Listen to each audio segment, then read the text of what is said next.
Hello and welcome to the Red Leaf Card, your home for Canadian soccer news and views. My name is Jacob,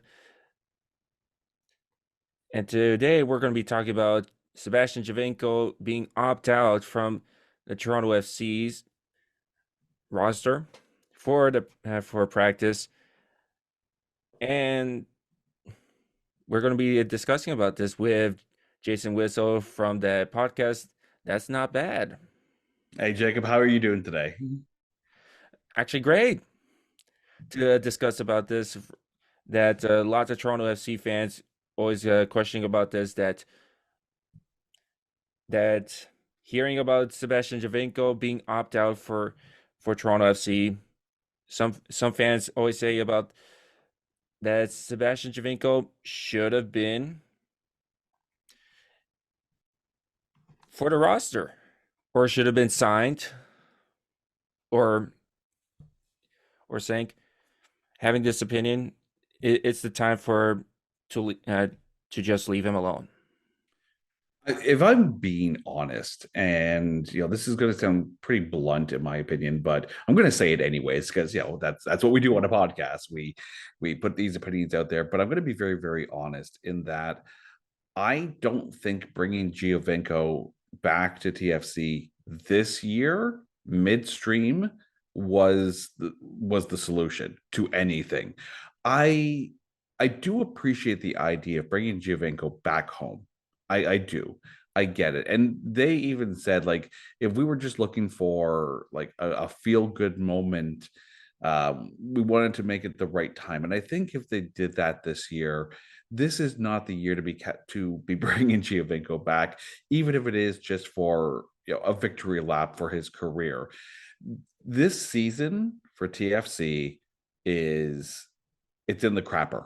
There's no other way to put it. Like this is not a good season, and I think if you brought Giovinco back at this point, it would have felt almost like a gimmick, like a way to sell tickets, and that's not good, right? If Sebastian Giovinco is in your plans for somewhere down the road, do it properly. And it's not like he can't play anymore. Like you take a look at his stats with Al Hilal from 2018 all the way to 2021, 57 games, 12 goals. Like the guy can still play soccer. And you had reports that other teams were interested in bringing him back to MLS. Obviously, LA was taking a look at bringing back the Galaxy. There was reports at one point that Columbus may have been trying to bring him back in. He's still a viable commodity when it comes to MLS for the level of players that are there. And I think that veteran leadership on the field, especially with TFC, would be a good fit. But I think you've got a new coach coming in. You're going to have to retool the roster for what you have because let's be honest, what you have right now isn't winning anything at all, and it would feel almost gimmicky, I think, to bring him back in. But I wonder though, from a fan perspective, the fact that they were even considering at this point, does it feel, I mean, you're a fan, you are a TFC fan. Do you feel let down that they didn't bring him in? Well, to be honest, of all the things that we've seen about how he played with Toronto FC, he brought in so much the the wow factor of this guy is actually good at getting goals from the free kicks, and right now you don't have Sebastian Giovinco. You bring in these new players, and right now they're not actually doing well in free kicks to gain goals from those, and some people are always saying why you still have Sebastian Javinko in one of your practices for it. So if it's just this from the fans' perspective of questioning, are you going to sign Javinko or not at this point?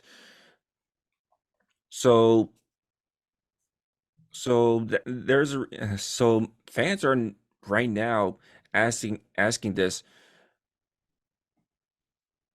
right now. We want Javinko, but to be honest, in a fair opinion about this, I think it's right now to leave it just leave him at this point, because right now there's no reason to have him at their practice facilities if you're not going to sign him. I wouldn't be surprised if having Giovinco still with the franchise allows them to be able to utilize his soccer knowledge in order to be able to impart that wisdom to the current team. He wouldn't be the first player to become a coach, or even an assistant coach. I mean, even in MLS and even in Canadian MLS, of course, you had Thierry Henry coaching the Montreal Impact for a while. Like, having a player able to guide the new crop, that's key. Having someone with a history with the franchise too, right? I I fully support TFC trying to keep Giovinco in the fold. That's that's a no-brainer. We're talking about someone who legitimately was, and in some cases historically still is, the face of the franchise, you know, and that's a, it's good fan relations, it's good public relations. B, it's good for the history of the franchise. And C, the man has soccer smarts. There's no question. And that that resource should be tapped, because you're going to have to overhaul this team. And with all hands on deck, you know, you need to be able to put something on the field that's going to be better than this year. And you see some franchises and they go into this rebuild mode, and this goes across all sports. If you stay in rebuild mode for too long, you switch from retooling, restocking, and rebuilding to all of a sudden becoming that franchise that no one is buying tickets for when you're on the road. Your home audience is starting to dwindle away and you lose the moment. TFC for the longest time, they were top of the table. They were always a threat to go far into the playoffs. And this, of course, is during Giovinco time. Now and this is really ever since the pandemic kind of put a halt on things. TFC have found themselves truly seemingly on the outside looking in and not really in the threat conversation for making any kind of noise. Giovinco, I think, and then this is all without Giovinco in the fold, right? If he can light the spark, if he can ignite the fire, then I think his presence, whether it be on the pitch or on the sidelines, is a win for the team. But I don't think this transitional year, with John Herdman coming in next year, right now currently looking on the sidelines and trying to get the lay of the land, I think you need to bide your time and do this properly. Because if Giovinco is not up to the speed of the team that they're going to field next year, then bringing him into the team is not going to be the right call. But if he's going to become part of the developmental team on the sidelines, working with TFC2, working behind the scenes with the players at the major level, then that's perfectly fine too. And let's get him in the fold. This year is lost Don't try to shoehorn this in. Make Giovinco's return, proper return, mean something. Yeah, personally agree with all these things. And we've seen also, for example, from his previous um, team that he's played for, he played in Serie A, and right now he's basically a free agent, and he's right now stuck in the middle of who's gonna actually have an offer right where where is basically would suit him. Yeah.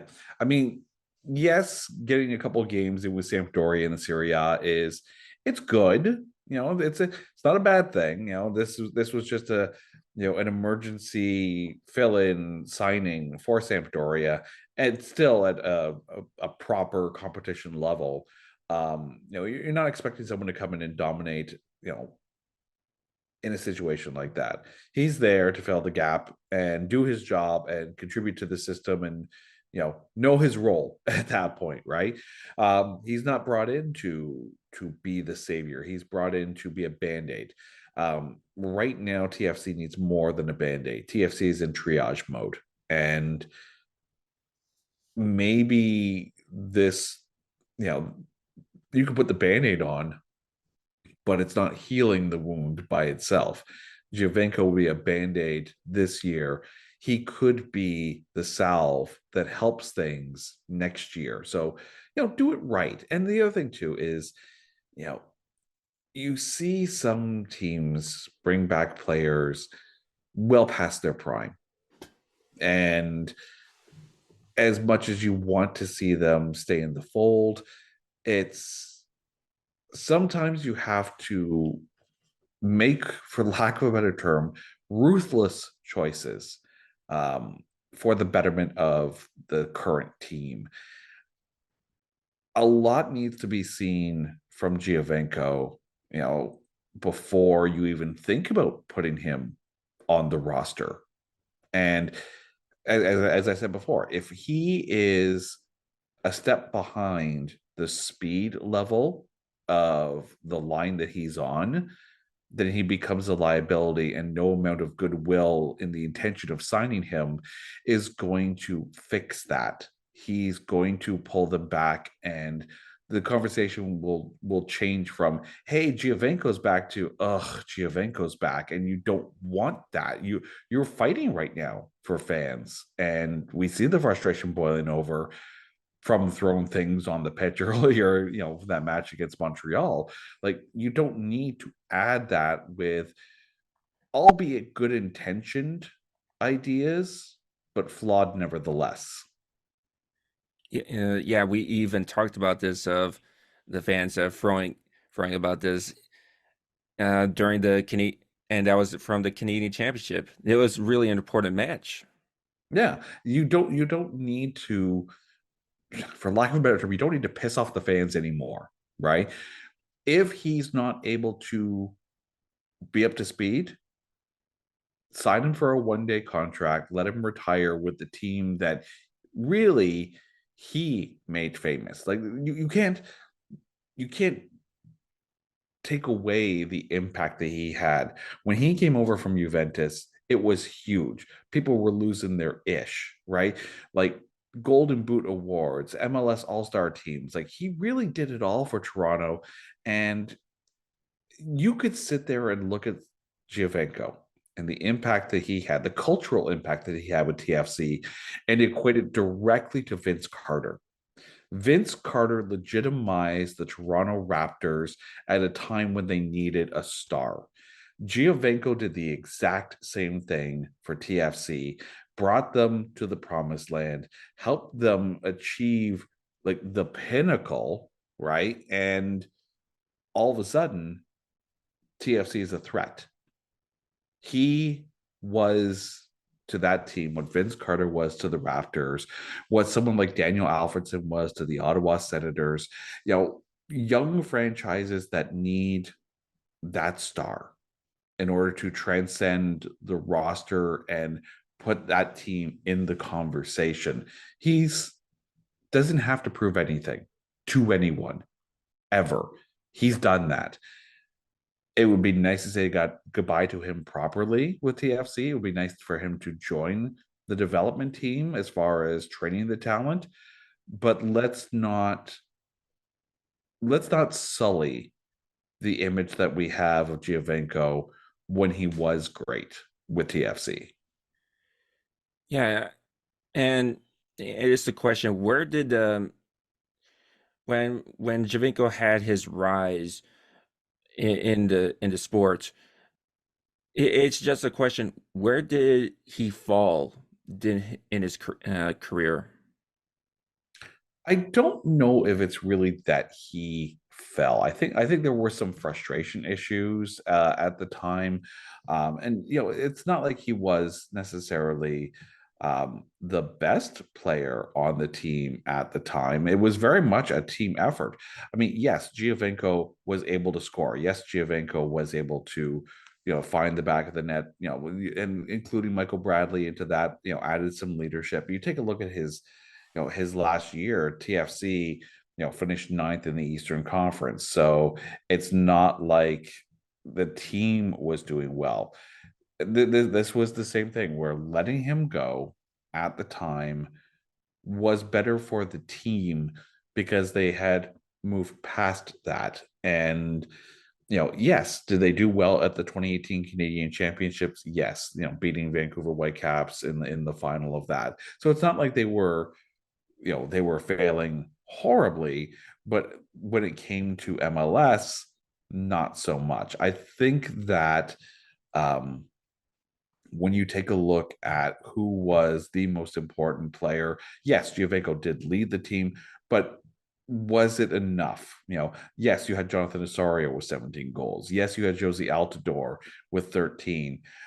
Giovinco was there, but the team wasn't. And if you were able to make enough moves in order to be able to at least move forward, sometimes you got to roll the dice, and sometimes it works and sometimes it doesn't. But I think Giovinco, playing wise, would still be okay, but I think it's a lot of the team moved away from a, a, a strategy that utilized Giovinco to his best effort. Yeah, I mean, and now you have Bernadeschi and Lorenzo Insigne. They won, uh, y- like they played for Italy and they won the Euro Cup. And not that much that Javinko played for the national team. And and Toronto FC now eyed on Bernadeschi and Lorenzo Insigne to be the next torch on line. And Toronto FC fans not seeing that much support, not that much of the performance. Yeah, I think the problem too is that with Giovinco, and you're taking a look at this, like 2017, they win the MLS Cup.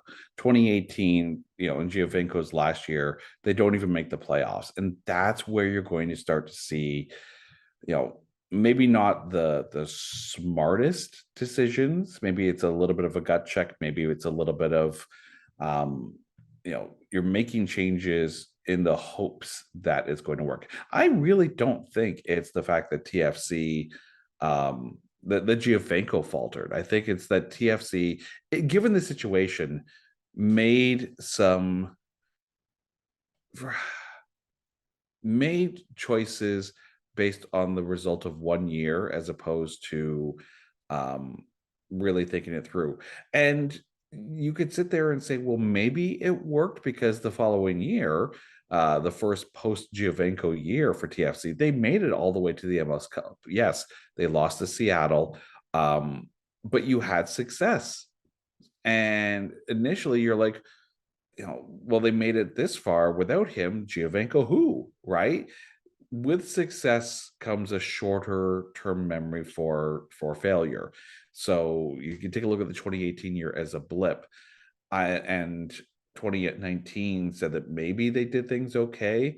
Obviously, you start to lose different pieces along the way, going to 2020, and of course the bubble tournament, if you will. And TFC was kind of still in the mix at that point, but it was a very, very, very strange time. Um, but it's been gradually grinding to this point that we're at this year, and it's been a slow burn, and a slow drop into, for lack of a better term, playoff obscurity.